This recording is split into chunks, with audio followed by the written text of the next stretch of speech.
Tev būs izaicinājums īstenot šo velobraucienu uz Parīzi. Tev vajadzēs motivēt savu komandu pirms, brauciena laikā un arī pēc tā.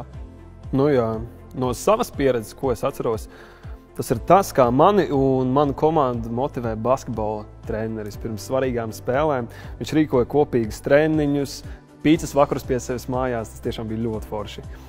Nekad arī neaizmirsīšu to, ka spēles pārtraukumā uzmundrināja mūs ar tādu ļoti iedvesmojošu runu, kas galu galā arī palīdzēja mums sasniegt uzvaru un, protams, neaizmirstami, kā mēs salikām tai komandai vienreizēji.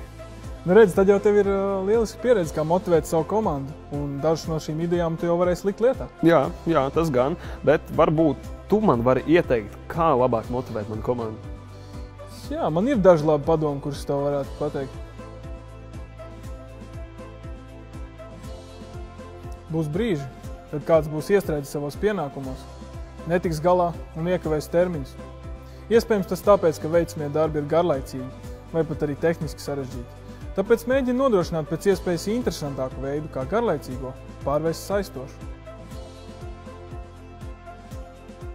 Saproti, kas patīk, kas nepatīk taviem komandas biedriem. Tas palīdzēs tev izprast, vai esošie darba pienākumi ir atbilstoši tieši konkrētajam cilvēkam. Projekta laikā tev nāksies regulāri tikties ar savu komandu un pārunāt darba izpildi, kā arī sasniegtos rezultātus. Visgrūtākais būs izdomāt, kā to vislabāk pajautāt. Iesaku dot komandas dalībniekiem brīvību pašiem darboties, ļaut pašam atrast un nodefinēt savu lomu projektā. Sviniet kopīgas uzvaras, ne tikai beigās, bet arī visa projekta laikā. Ikdienā seko līdzi darba uzdevumiem, pārbauda, vai pat tiešām tie ir aizraujoši, lai apbalvotu gan sevi, gan arī pārējos par labi padarīt darbu, piemēram, ar saldējumu. Ļoti vērtīgi padomi. Paldies, tiešām būs par ko padomāt.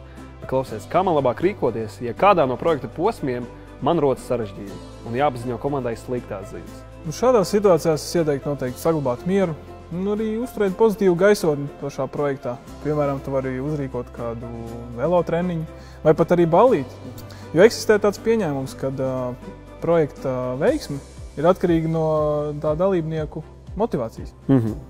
Manuprāt, mums būs lielisks piedzīvojums un sanāks visu izplānot un paveikt tā, lai nokļūtu Parīzē. Jā, es arī ticu, ka jums viss izdosies.